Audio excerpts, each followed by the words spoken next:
This is Gareth Southgate, and this is the Three Lions podcast.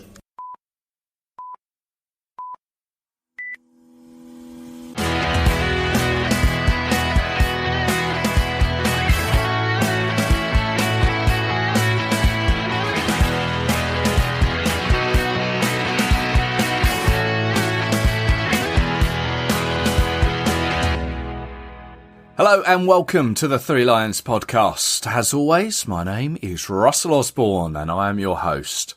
This is an independent England football supporters podcast. I hope I find you well. Thank you very much, as always, for tuning in. I hope you've enjoyed some of the recent episodes that have come your way, and there have been a few. I can't deny that. If you've missed any, well, you can find them all at your podcast provider of choice or threelionspodcast.com. Now, as I'm sure you are fully aware, the Qatar World Cup is fast approaching. It's the 22nd edition and it's the first to be held in the Middle East. Now, I've already done a couple of episodes on it throughout the year. You may remember one with fan leader Arjun Vara and also one with Qatari resident and England fan Ben Williams. As I'm sure you're aware, you can still tune into those at your podcast provider of choice. As I say, threelionspodcast.com as well. And I am pleased to say, in this episode, I am once again joined by Ben, who is going to hopefully clarify a few more important things before you all start to head that way. And also, I'll be joined by Kunal Sapat, another fan leader, and someone I'm sure many will be aware of through the England Block 109 fans group. Now, before I get on to that, I don't think I've actually said on this podcast what my own intentions are for Qatar.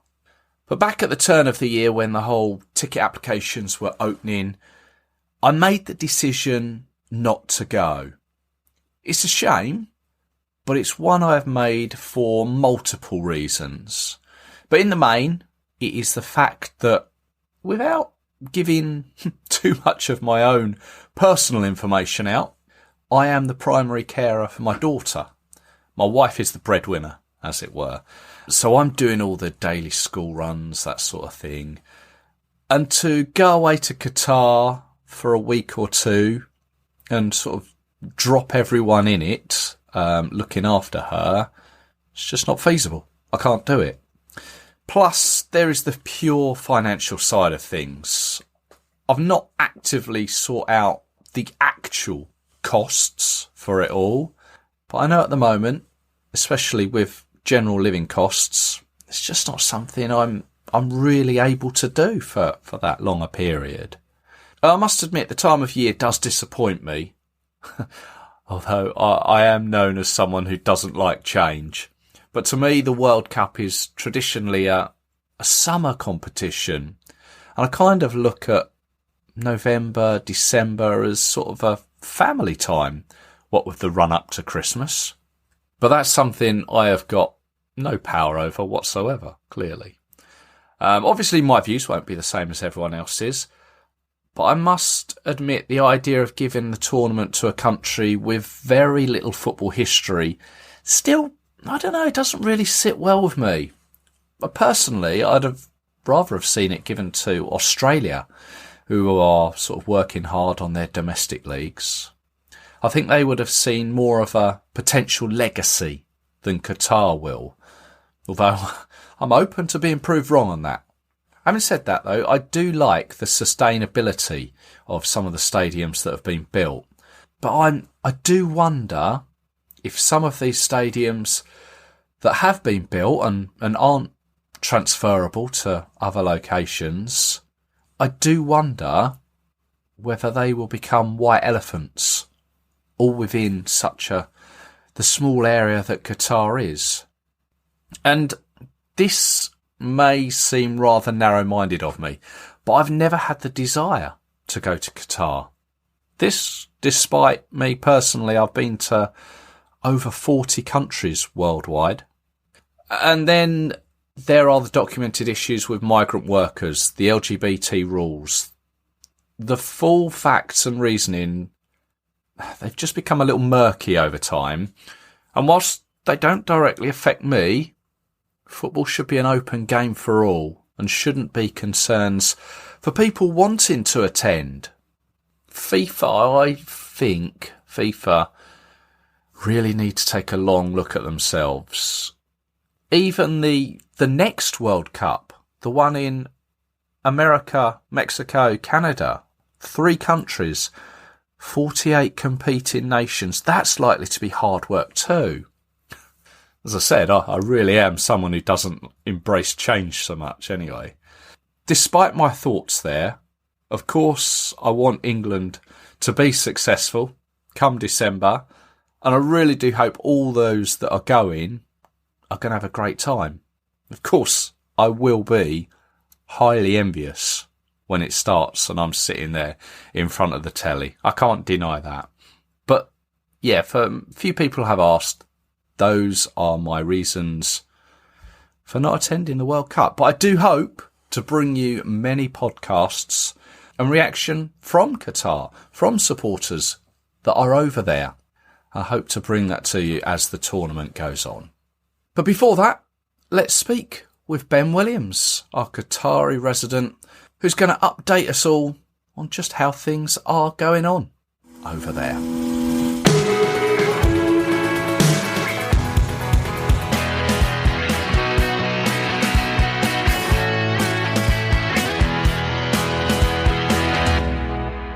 That's my pleasure to welcome back to the Three Lions podcast, England fan and Qatari resident, Ben Williams. Hello, Ben.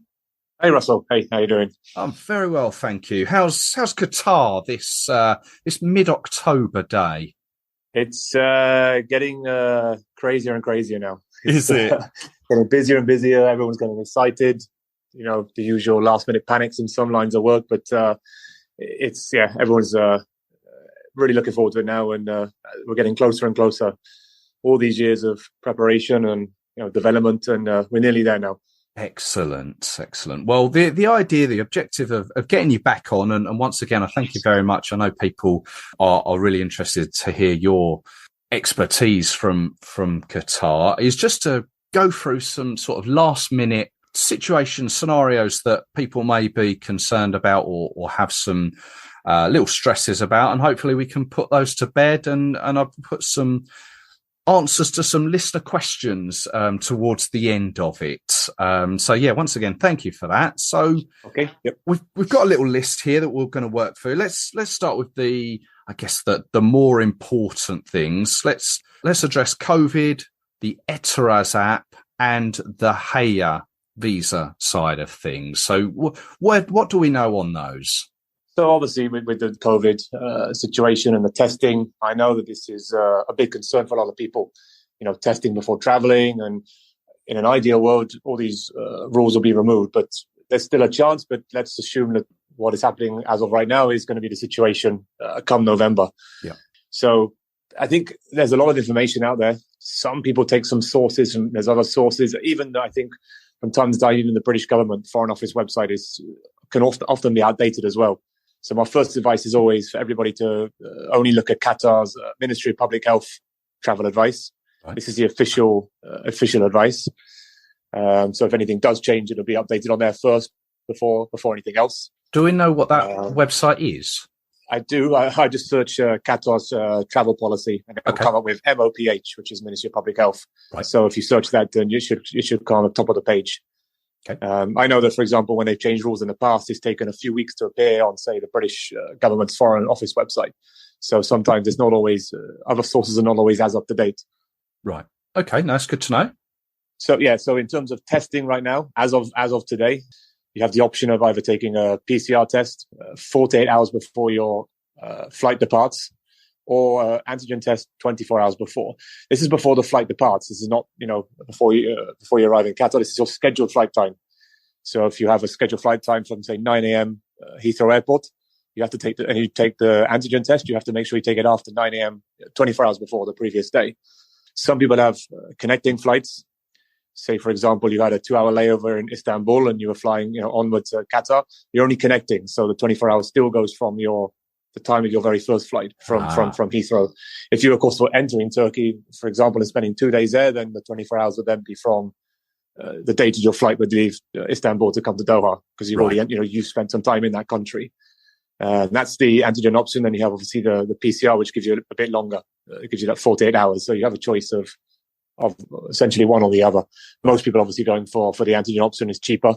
So that's the rules. I know that some people are asking a lot of questions about what type of antigen test. I know that in the UK and other countries, you can get these ones you either have supervised by somebody watching online, or other tests you take and upload, then to download your fit to fly certificate. Now, in Qatar, as per the rules actually state no self-testing. But I have a feeling that kind of means that in this part of the world, for example, there's no such thing as having a supervised test or uploading your own results. You only go to a medical center. Yeah. So it could be a case of them meaning really that those don't turn up to the airport with a plastic test in your hand and say that you're free of COVID. I've also seen examples of test certificates with these supervised ones. It doesn't mention anywhere on there that you've taken the test yourself. I know that a lot of people are still trying to find 100% clarity on this, so I don't want to be quoted on this, but I think that would be okay. But I don't want to be taken in as a a definite answer, just in case somebody does get called out. But I think that is okay. I know a lot of people have booked or are booking tests in pharmacies. I know that we had some family visit a week ago, and they booked, I think, in Lloyd's pharmacy. It's cost £30, I think, for the test, for the antigen test. My father's booked exactly the same thing before he comes for the World Cup as well. So there's that option as well. So yeah, that's the kind of the rules with the testing. Okay. There are things online about other things you need to do, like pre-registration. You have the Airthraz app when you're here, but there's also the Airthraz pre-registration, online registration. However, as per Qatar's Ministry of Public Health site, it clearly states that hire card holders do not need to do the pre-registration. So they'll be exempt from that. And the only way of getting into Qatar is with a hire card, isn't it? Exactly. Yeah. Exactly. So in COVID's sense, it's only the test. People might read old things where you have to sign some acknowledgement form, or you have to do the pre-Airthraz registration. That is not required at all. It's clearly stated on the Qatar's public health website that hire card holders are exempt from this pre-authorization or pre-travel authorization that you have to do. So that's not required either. So it is purely just in COVID side is to get into Qatar is just the test. Okay. And the hire card to get in, tell us a bit about the advantages of that. Yeah, so the hire card, first of all, obviously, as everybody knows now, it's a mandatory requirement. It's not just if you have a ticket, but to enter Qatar as well. You need that. You need your accommodation booked, your tickets booked. But obviously, at this stage, majority of people have all this sorted as does it's like a fan ID. Previous World Cups, there's been similar things, right? The fan ID, you show up at the stadium. Sometimes they ask for it, sometimes they don't. It does depend on in tournaments in the past. Now, as per the visa element of it, I understand that at some point soon, all the hire card holders will be basically emailed a PDF, which is essentially the visa. Right. So you want to keep a copy of that as well. I'm not sure if they'll ask for that at the airport when you check in, or just the physical, or the hire card looking at it on the app. I'm not sure. So it's always, when you get this email with the PDF, make sure you save a copy of that with you as well. I know that in this part of the world, they love paper, everything in paper form. So if you get the opportunity to print your COVID tests, your PDF hire, then try and do it if you can. Okay. Obviously, if they're checking in the UK, maybe they're not so strict on the paper side. Maybe it's not so bad. And also sometimes people say that they want your vaccination certificate, but that does not matter anymore.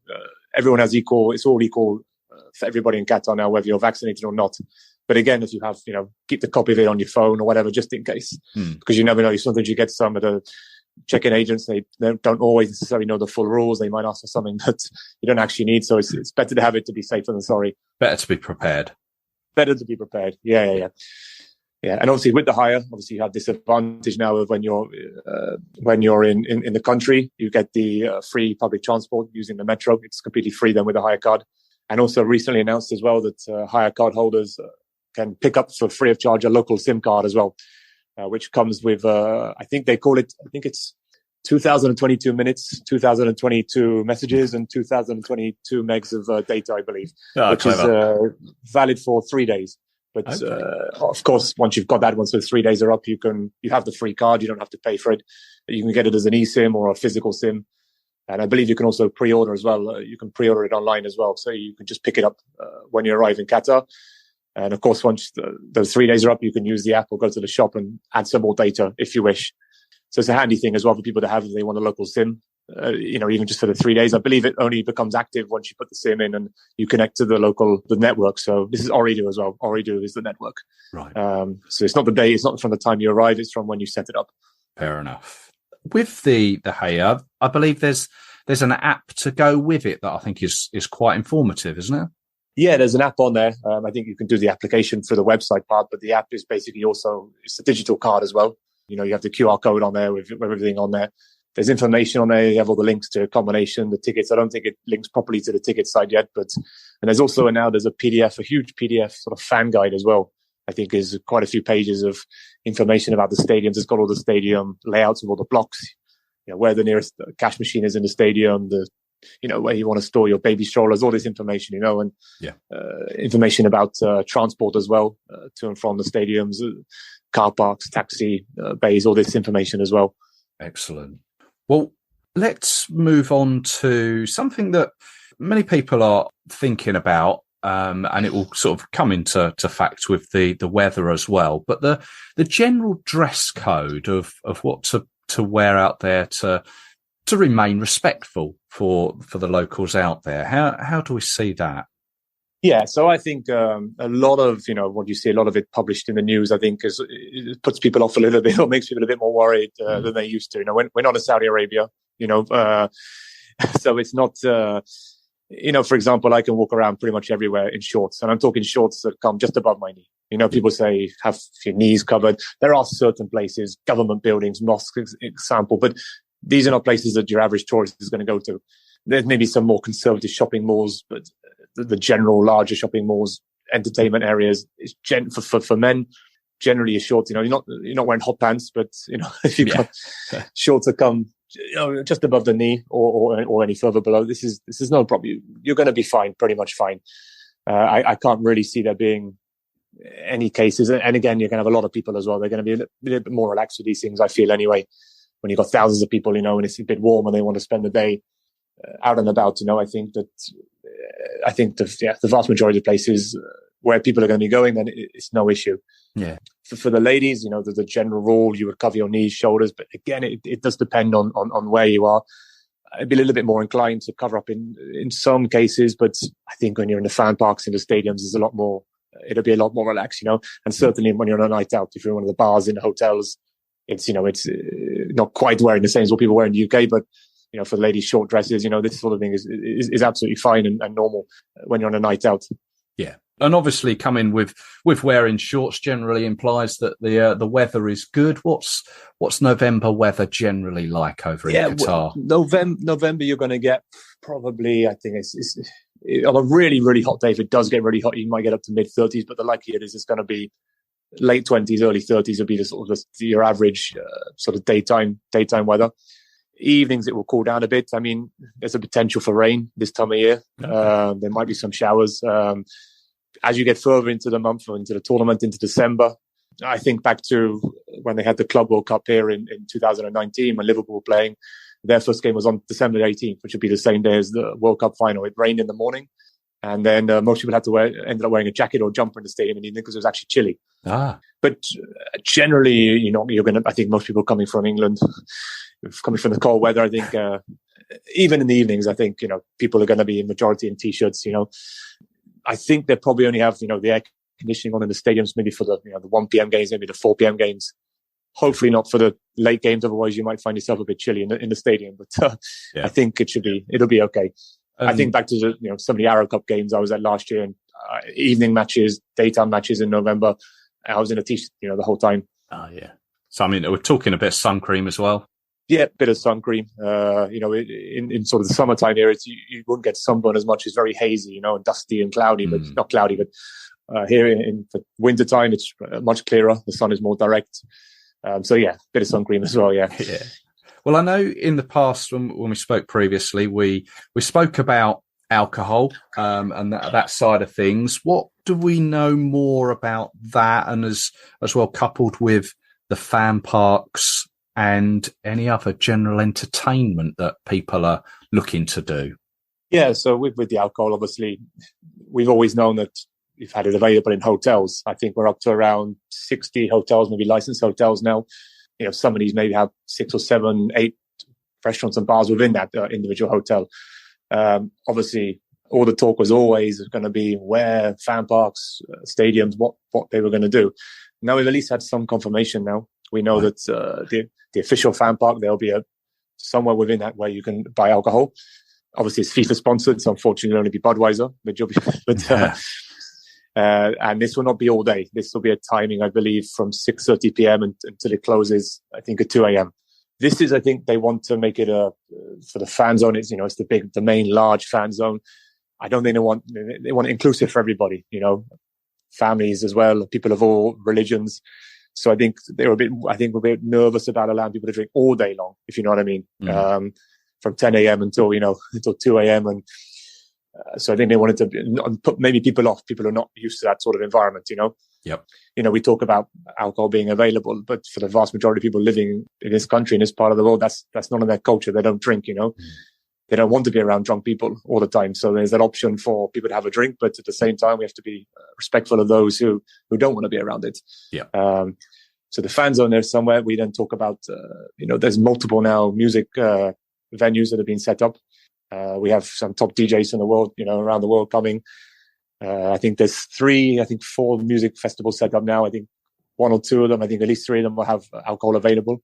Right. One is confirmed now. They'll be running from 10 a.m. until 5 a.m. Cool. That'll be one of them. This will be with this big, this is the Arcadia with the big spider they're bringing from Glastonbury, the fire-breathing, spider, which is rumored to be allowing alcohol as well. I think it is, as per the timings of this. I'm not sure if it really will be from 10 a.m. until 5 a.m., but we'll have to see. Yeah. But we have, and then there's 2 other venues at the Golf Club. The Golf Club is a licensed venue. So this is probably the one place where they won't just serve Budweiser. You better probably get a bigger range of drinks. I see. Right. So they have another, I think one's called Daydream Festival, which would be more DJs. And they have another area now, another stage, which would be more bands and artists, I believe, playing here. And these are ticketed events for the music festivals. You can buy your tickets online for these. Okay. Just going back to the fan park, is there just one large fan park? Or I think, in terms of what the fan park, there is pretty much one very large fan park, but there's many other, places around the country to view matches. Right. But the word fan park is only really used for this one location. I'm sure it'll be fairly easy to find, but if people look, but whereabouts is it? This is pretty much central Doha. Central is in, the modern part, near the Corniche, the waterfront that runs along the promenade, in part of what's known as Al Bida Park, next to the West Bay area. There's a metro station directly to it. The screen now is, you've seen them erect the stage for the screen, and it's absolutely massive. I've never seen a screen so big. And they've got multiple screens as well there. And then obviously next to that, you've got the Corniche, which would be basically a 6 kilometers pedestrianised area shut from the traffic, and there'll be multiple screens along here as well, as well as entertainment activities, places to get food and things. And there'll be screens, in these areas as well. Of course, the music festivals, some of them are running all day. There'll be big screens there as well. Right. I've seen screens going, heard about screens going up in other places as well. They call it sort of a fan activation areas. It's kind of a word they use. So there's these small areas all around the country. So even though this is the one large official fan zone, there are multiple other locations around the country for all sorts of people to view the matches as well. So it's just you have this one fan zone, which will be the one where they say alcohol will be available, and then of course we move on to the stadiums as well, which has also been confirmed. Another confirmed location for outside of the stadium. Once you're within the security perimeter, that you better buy alcohol there as well. Right, and is that percentaged, or is it going to be non-alcoholic? Do we know? No, so once you are in the perimeter of the stadium, so past the security checkpoint, I believe 3 hours before the match, you can go there and the alcohol will be available to buy. Right. Budweiser, the alcoholic one plus Budweiser Zero. And that they'll also have big screens there. So, for example, if you are going to watch the 7 p.m. match, You can turn up at 4 p.m., watch the 4 p.m. match on the screens, have a beer before you go into the stadium. So it's another option as well for people. If for the tickets they have, they can go there a bit earlier, avoid some of the crowd, I suppose, and have a couple of beers whilst watching the earlier game as well. And also 1 hour after the match, after the final whistle, the bars in this perimeter will also be open as well. No, you can drown your sorrows or celebrate. Yeah. So even for the 1 p.m. games, it should be available from 10 a.m.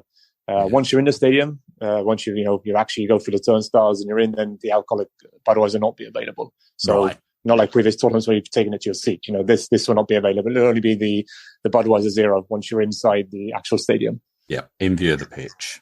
View of the pitch, yeah. Yeah. Just remaining on the alcoholic subject, I know you've been putting in the hard yards and trying to come up with a guide of sorts for people looking to find these good deals, which I know you've mentioned before.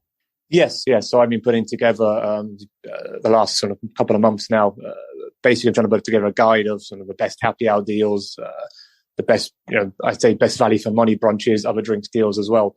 The thing that we have at the moment is we have some hotels that are maybe will do slightly different deals come the time in the World Cup. So I'm waiting for a lot of, get some feedback from these. So it's something I've put together, but I'll probably share it almost just before, right before the tournament, probably by the time I come round, because if I was to do it now, a lot of things probably have to change.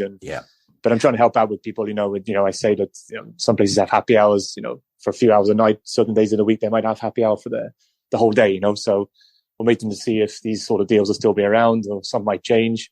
I think there's one hotel I got some details about last week, and they're not doing their standard happy hours, but they have some sort of drink deals on, a bucket of 5 beers for a set price, and they work out a roughly happy hour prices anyway, but that's also going all day, not just for certain hours, that's for their whole opening time. So waiting for, these, some more specific details, and I can put together this guide, and then of course I'll share it with everybody. It'd be useful, not just for England fans, but anybody coming. And what was that? Try and avoid paying, full price all the time, So, yes. Yeah. The best way to find that as and when would be through Twitter, or what's your way of sort of distributing this? I'll do social media, plus, the England fans Facebook group, the places where people will go as well. Plus, I'm in a couple of WhatsApp groups as well with England fans traveling. So we'll share it around that sort of way, really. So, but like I said, it'll be just before the tournament starts, probably by the time I get that out. Do you want to pass on do you want to make your Twitter public here, just for anyone that wants to follow you?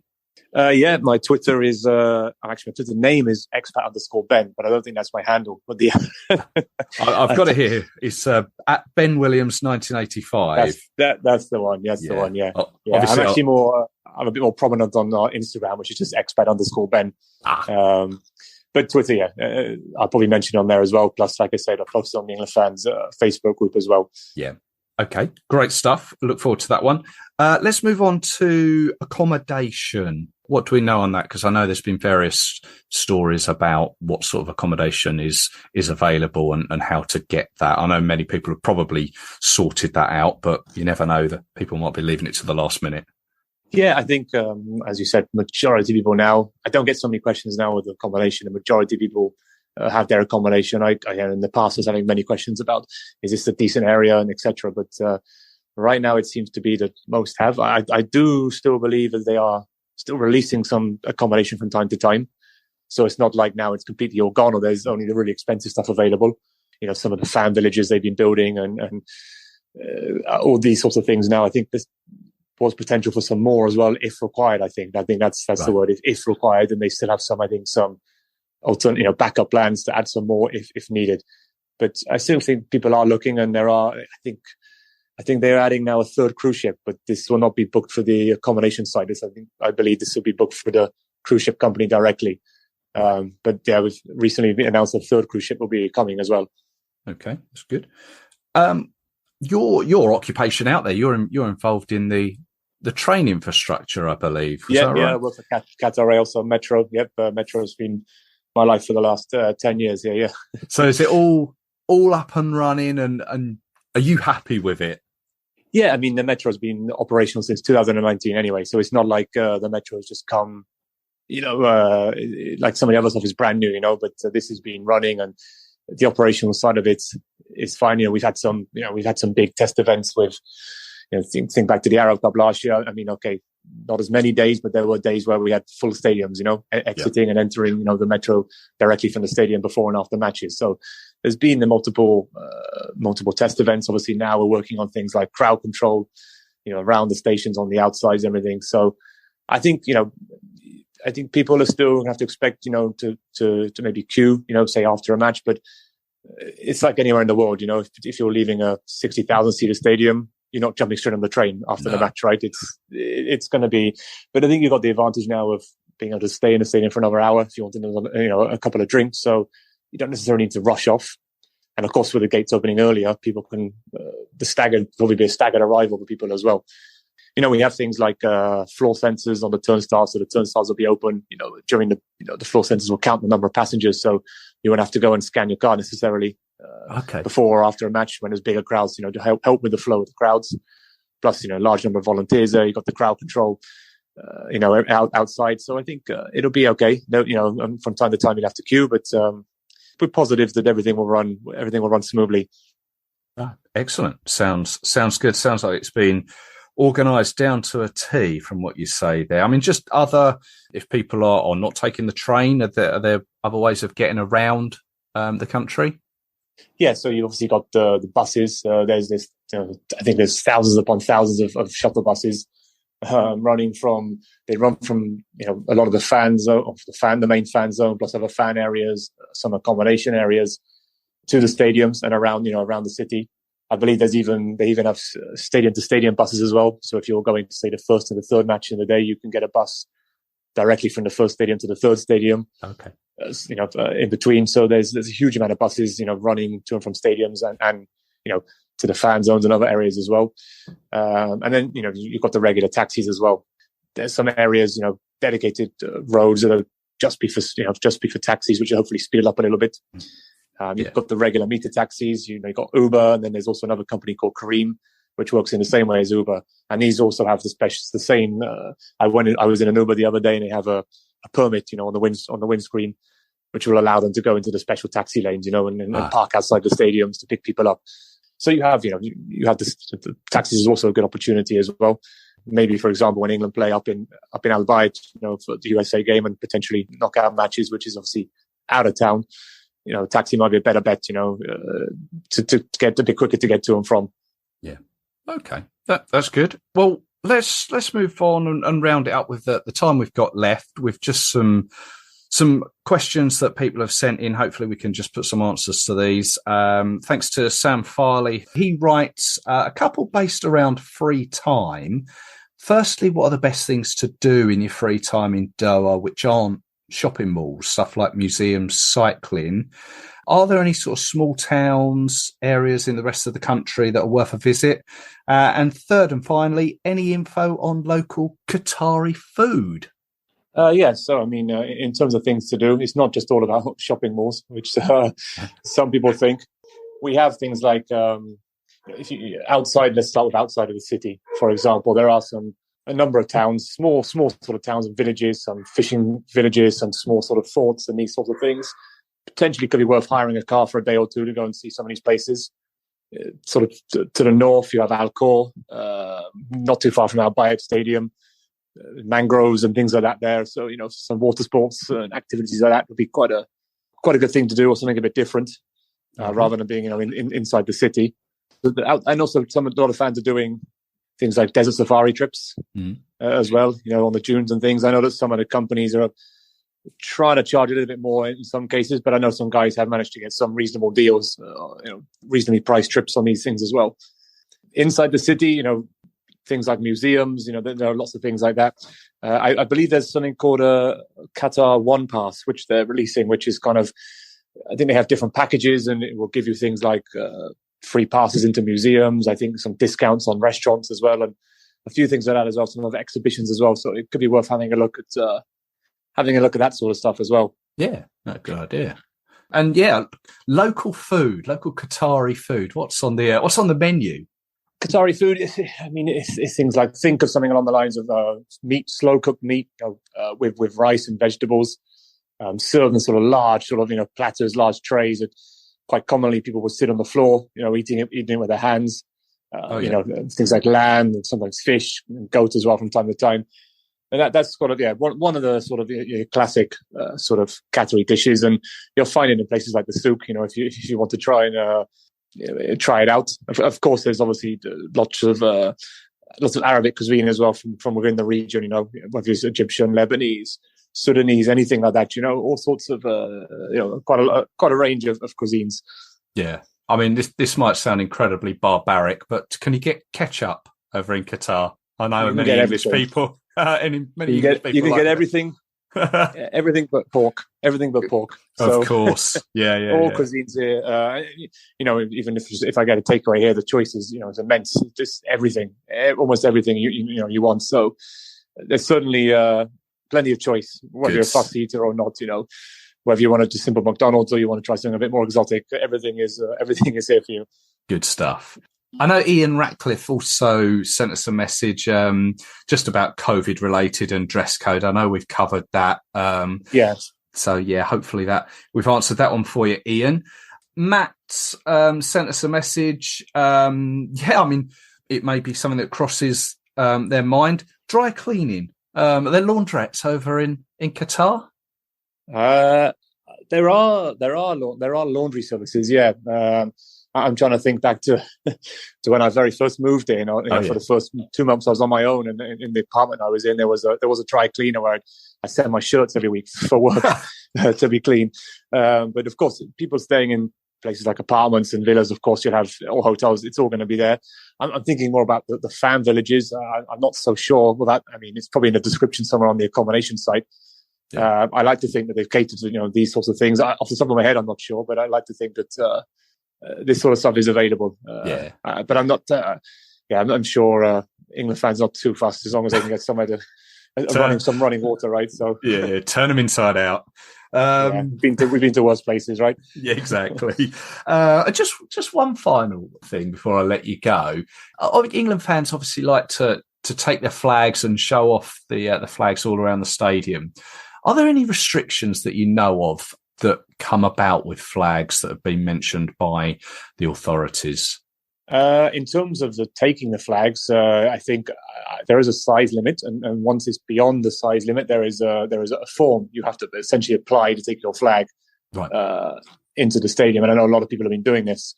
I think the restrictions I'm assuming it's quite similar to maybe previous World Cups, up to the size, or other events where you can take a flag up. It's all online somewhere, but there's a certain size you can take a flag.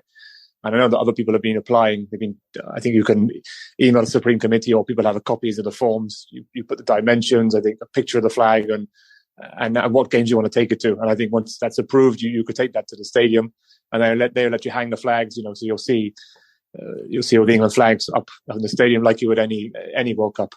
Always a great sight, that. Okay. Yes, yes. Nice one.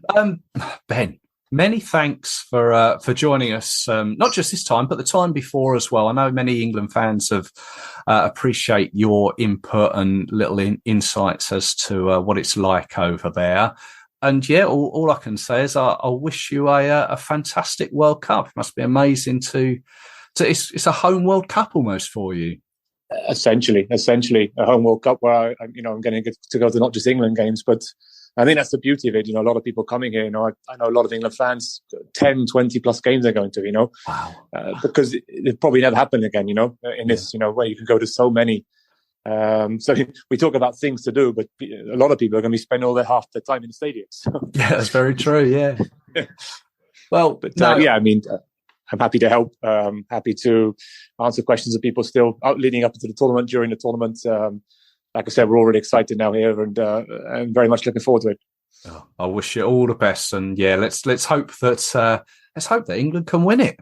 Or at least, let's at least not embarrass ourselves. I think that's the point I'm at now. I just don't end up being our worst World Cup. At least. Very true, Ben. Once again, thank you very much. No worries. Thank you.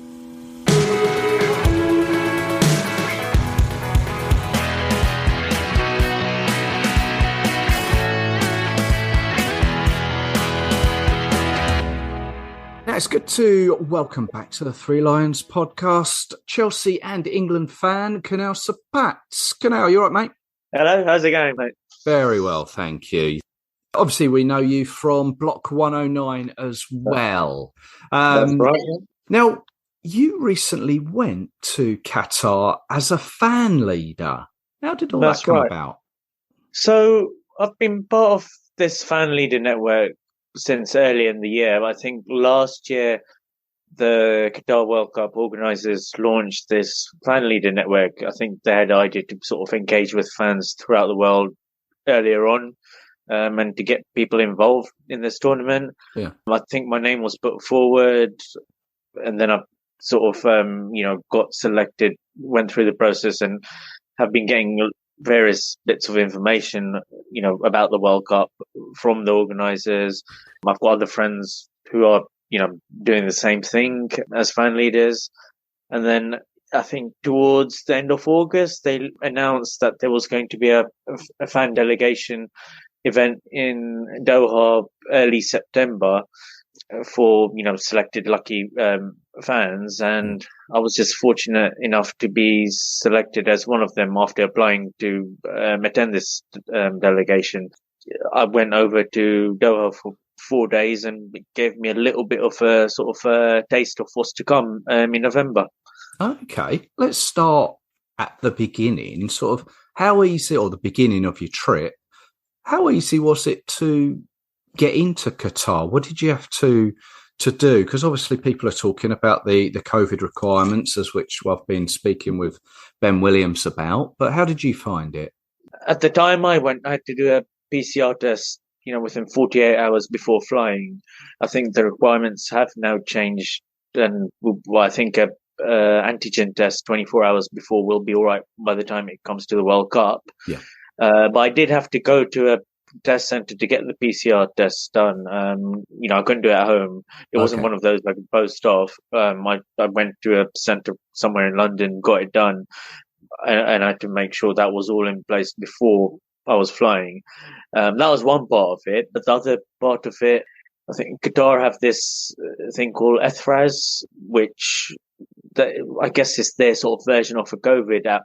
Right. And that app only works once you're actually in Doha, but I did have to register on the website before going.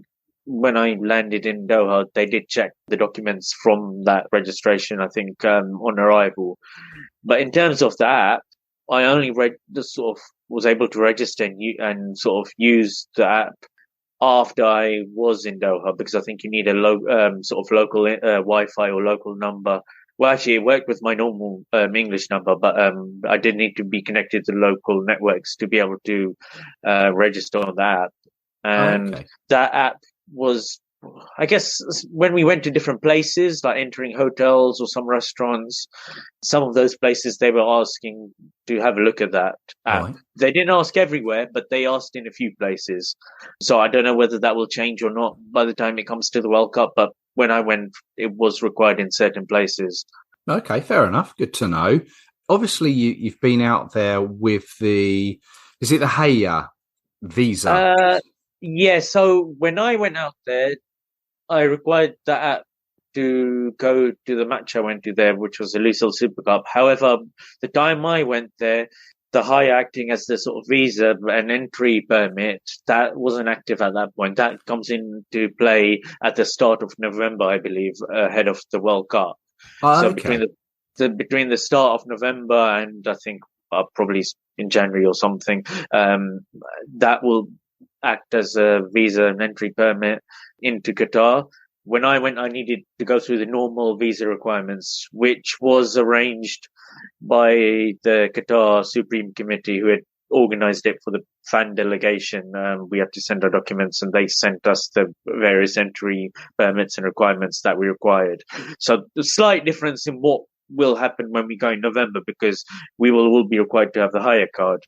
But when I went in September, I still had to go through sort of the visa and entry permit requirements that would be required outside of the World Cup. Fair enough. Okay, I understand. So you went for the Lusail Super Cup, which was a match between Al Hayy and Zalek, I believe. That's right. It's a team from Saudi Arabia and Egypt, and it was the first, I believe, near full capacity game at the Lusail Stadium.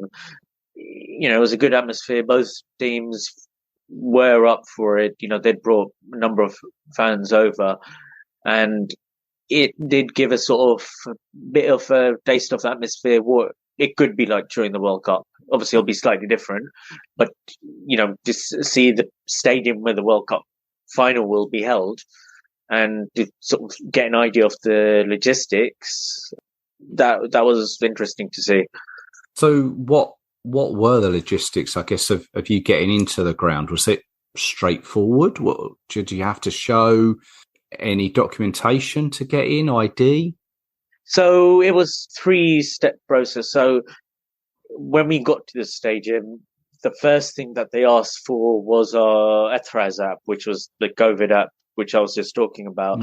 That they checked that at the start of the queue. Then we queued up, and then they checked our Hire app to check that's active, and scanned that, and then they scanned our tickets to get to this security checkpoint, which is your airport security type procedure.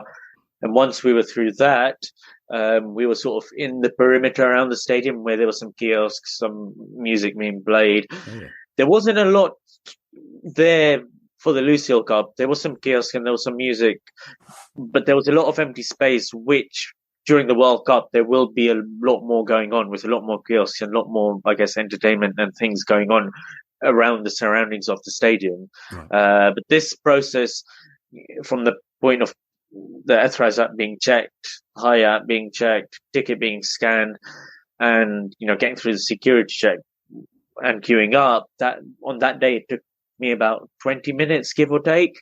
Okay, so people need to give good time to get in. Yeah, I imagine it'll be a lot busier during the World Cup, so I would allow a bit of time to get through that, because if there is any problems with any of that, it happened to one of the fan delegation members from another country.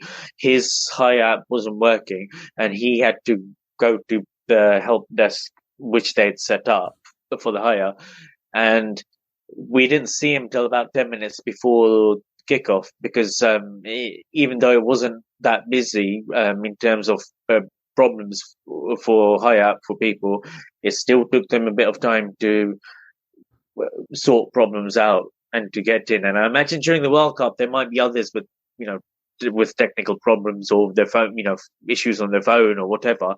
So I would definitely allow a bit of time to get there, because once you're in the perimeter, you can then enjoy yourselves, have a drink, enjoy the atmosphere, but allow a bit of time, I would say, during the World Cup. Okay, good advice. Well, you did mention it there. You get yourself a drink. Did you manage to get a beer or an alcoholic drink out there?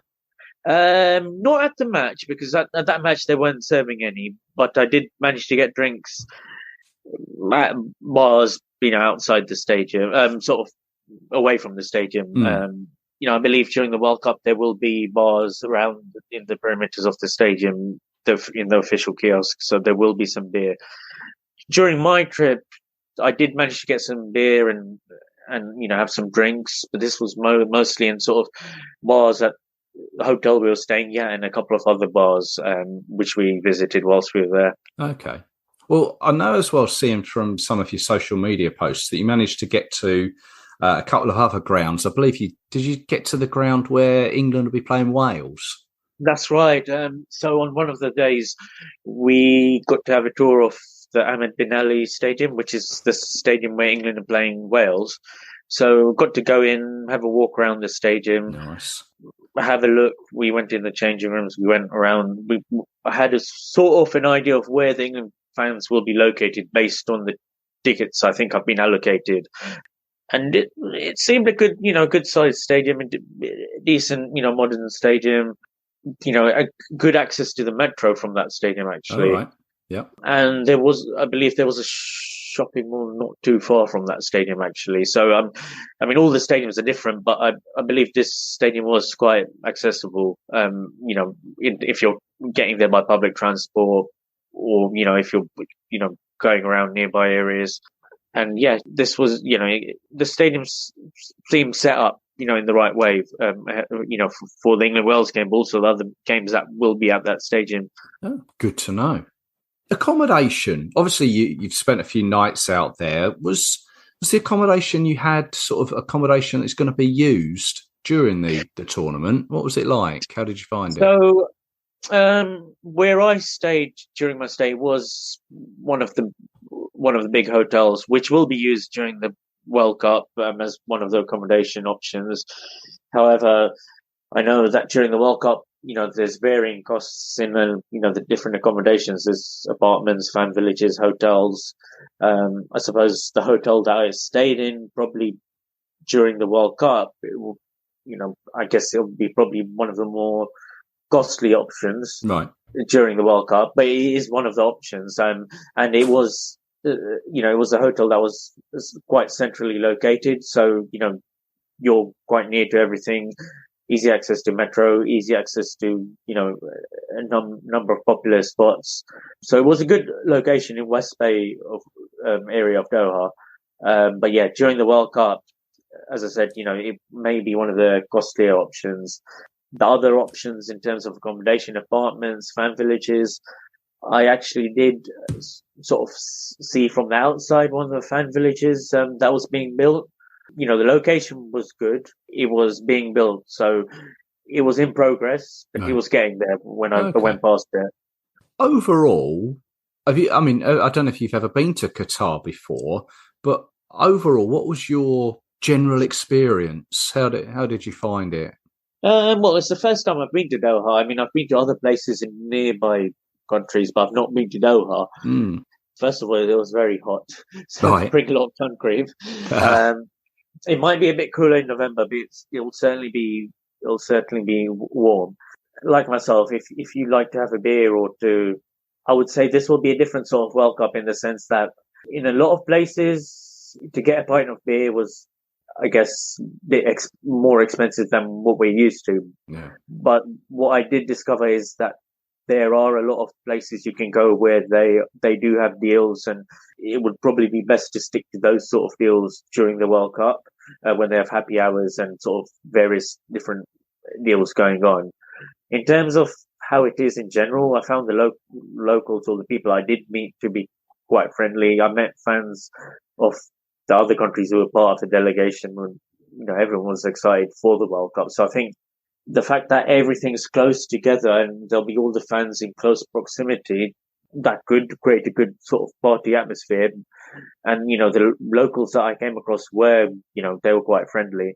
But it's one thing to be aware of is that it will be a different kind of World Cup. You won't be able to sort of, if you like to have a pint of beer or two, you won't be able to do that all day, every day, because you'll probably be spending a lot of money if you do that. Right.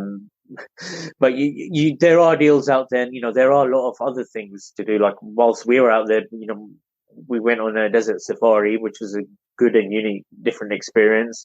So there are different things to do. And from the information that, the organizers shared with us, there are various things that are being planned.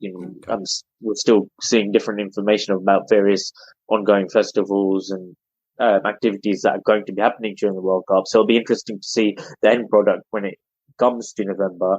I mean, my overall sort of take on it is it will be a good World Cup. It'll just be like a different World Cup, but I guess it's something to look forward to in a different sort of way. If that makes sense. Yeah, no, totally get that. Well, before I let you go, as we said at the very beginning, you're part of the Block 109 fan group, one of the instigators of it, in fact. And I know that you've been arranging some events for when England fans are over there in Qatar, like pre-drinks, pre-meetups, in advance of some of England's games. I don't know if you want to just give that a plug, if you've still got space for some of them. Yeah, so we've actually organised two events. We've organised an event on the day of the USA game a brunch, like a sort of all you can eat and drink sort of brunch thing at Red Lion Pub in Doha. I think we still had a few spaces left if people are quick. That we will be having over 100 people, probably more, at this event. And also we've organised a party the night before Wales at another bar, which also includes food and drink. That should be a good night. And yeah, we still have some spaces, and we're trying to get England fans together. And I was actually able to look at some of these venues whilst I was out in Doha, so I had a good insight into places to look at for events. And yeah, just looking forward to a couple of fun nights, and we may even plan some more events if we progress further in the World Cup. So if someone's listening to this and thinks, yeah, I quite fancy that, it's an ideal opportunity to meet some fellow England fans for maybe a lone traveller. What's the best way to get in touch with you guys? So they can DM us on Twitter, or if they drop us an email at info@block109.co.uk, and then we'll get back to them about spaces and let them know about details about the events. Sounds good. I wish you all the very best of luck with that. Kunal, thank you very much as always for joining us. Always good to speak to you, and no doubt I'll speak to you in the near future. Yeah, nice one.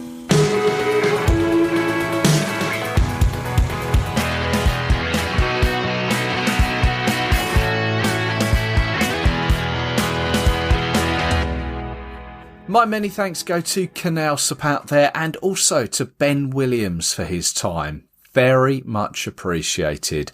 And I hope that it has been of help to you as you may prepare to head over to Qatar and the surrounding region. As I mentioned, I'd spoken with Ben before. That was episode 201. And before that, I spoke with Arjun Vara, another fan leader. That episode you can listen to is number 182. Both really informative.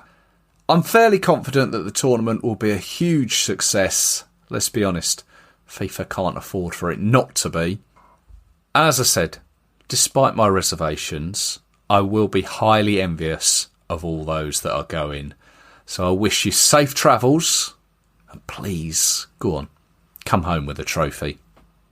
I'll have plenty more podcasts in the run-up to the competition, so please stay subscribed and you won't miss them. So until then, look after yourselves, take care, cheers.